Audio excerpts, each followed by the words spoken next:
सोलापूरच्या शिवयोगी श्री सिद्धरामेश्वरांच्या यात्रेला प्रारंभ करण्यात आला आहे। सोलापूरच्या शिवयोगी सिद्धरामेश्वरांच्या यात्रेला प्रारंभ झाला असून मुख्य कार्यक्रम आज सकाळपासून दिवे लावून कार्यक्रमानं सुरुवात झाली।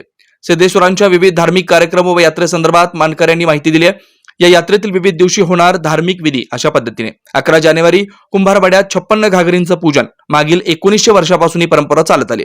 12 जानेवारीला कुंभारवाड्यातून घागरी हिरोब्बोवाड्यात विधिवत पूजा करून आणतात। 13 जानेवारीला यन्नी मज्जन सोहळा, 68 लिंगांना हळद व तैलाभिषेक, नंदी ध्वजाची मिरवणूक निघते। 14 जानेवारी सिद्धेश्वर मंदिरातील संमती कट्टा येथे अक्षता सोहळा दुपारी 1 वाजता होईल। 15 जानेवारी करमुटगी काढणे, सकाळी 8 ला सिद्धेश्वर तलावात नंदीध्वज स्नान घालणे। 16 जानेवारी होम मैदानावर शोभेचे दारुकाम, ग्रामीण भागातून भाविक मोठ्या संख्येने उपस्थित राहतात।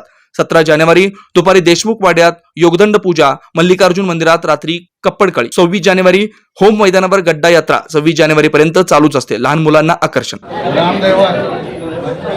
शिवयोगी श्रीरामांची यात्रा पुणे दिनांक 13/1/2024 तत्पूर्वी उद्या शेट्यांच्या वाड्यात 12 वाजता योगदंडाच्या पूजनेने धार्मिक सुरुवात होतो। त्याच्यानंतर 12 तारखेला रात्री 12:05 महाराजा पहिल्या आणि दुसऱ्या दिवस सात चढायचा कार्यक्रम होतो। 13 तारखेला सकाळी 8 वाजता नेहमीप्रमाणे हिरेअब्बू आणि देशमुख यांच्या हस्ते पूजा होऊन नंदीध्वज मंदिराकडे मार्गस्थ होतात व त्या ठिकाणी पहिला कलेक्टर कचेरी आल्यापासून त्या ठिकाणी सत्याग्रह होतो। त्याच्यानंतर मंदिरात पोहोचल्यानंतर पहिला अमृत लिंगात तैलाभिषेक करून, त्यानंतर बाकीच्या लिंगात तैलाभिषेक करून, त्यानंतर योग समाधी आणि गदगीस तैलाभिषेक करून नंदीध्वज पुन्हा 68 लिंगात मार्गस्थ होतात। त्याच्यानंतर पुन्हा संध्याकाळी दुसऱ्या दिवशी नेहमीप्रमाणे 8 वाजता पुढे पूजा होऊन मंदिराकडे मार्गस्थ होतात। त्या ठिकाणी आल्यानंतर पहिला धार्मिक पूजा होती, त्यानंतर संमती पूजा व त्याच्यानंतर अक्षता धार्मिक कार्यक्रम होतो। त्याच्यानंतर पुन्हा त्या ठिकाणी अभिषेक सर्व निकास करून योग समाधी त्याच्यानंतर 15 तारखेला सकाळी इथून नंदीध्वज समाधी करण्यानंतर त्या ठिकाणी पहिला योगदंड व पालखीतील मूर्तीस करमुटकी लावून स्नान घालण्यात येतो। त्याच्यानंतर 1 ते 7 नंदीध्वज स्नान घालण्यात येतो। त्याच्यानंतर अमृतिकापाशी एक विधी होती, धार्मिक विधी गंगा पूजा हिरेअब्बू देशमुख।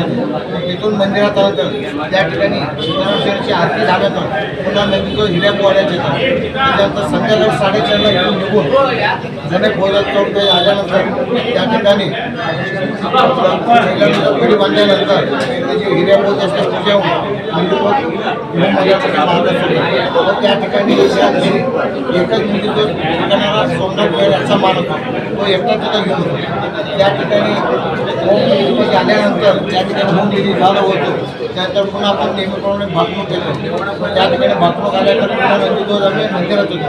मंदिरात पुन्हा या वाड्यात आल्यानंतर तिथं जे नंदीध्वज वगैरे सगळीचे मालक आहेत त्यांना महाप्रसाद झाल्यानंतर जेवढे नंतर सर्वांना महाप्रसाद होतो।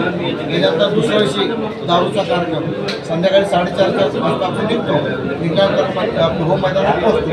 तिथून कार्यक्रम आपण पुन्हा सिद्धेश्वर मंदिरात पहिला आम्ही आणि पालखी 5 योग आणि पालखी 5 करायला विवाह सोहळ्यात या यात्रेमध्ये होत असतो आणि त्या निमित्ताने उत्तर कसबा येथील कुंभारवाड्यामध्ये दरवर्षी शिवयोगी सिद्धरामेश्वरांच्या प्रतिमेचं पूजन होऊन त्या ठिकाणी दिवा लावण्याचा त्या ठिकाणी पूजा होते आणि त्यानंतर 11 तारखेला म्हणजे उद्या त्या ठिकाणी कुंभारवाड्यातून 56 गाडगी देण्याचा कार्यक्रम होत असतो। हिरेअब्बूंना समृद्ध करण्याचा कार्यक्रम होत असतो। तसेच 13 तारखेला त्या ठिकाणी कुंभारवाड्यामध्येच गाडगी जे काही तैलाभिषेकासाठी लागणारे गाडगी असतो त्या गाडगीचं विधिवत पूजा होऊन त्याचे मानकरी योगीराज शिवशेट्टी यांना करण्याचा कार्यक्रम देखील त्या ठिकाणी होतो। तसेच 14 तारखेला संमती कट्टा या ठिकाणी जो अक्षताचा सोहळा होतो, त्या अक्षताच्या सोहळ्यामध्ये सर्व कुंभार समाजाचे मानकरी समाज बांधव मोठ्या प्रमाणामध्ये त्या ठिकाणी उपस्थित राहून त्या ठिकाणी सुगडी पूजन कार्यक्रम होतो. तसेच या यात्रेमधील कुंभार समाजाचे मानकरी योगीराज मेत्रे कुंभार यांना त्या ठिकाणी विडा देण्याचा कार्यक्रम देखील होत असतो.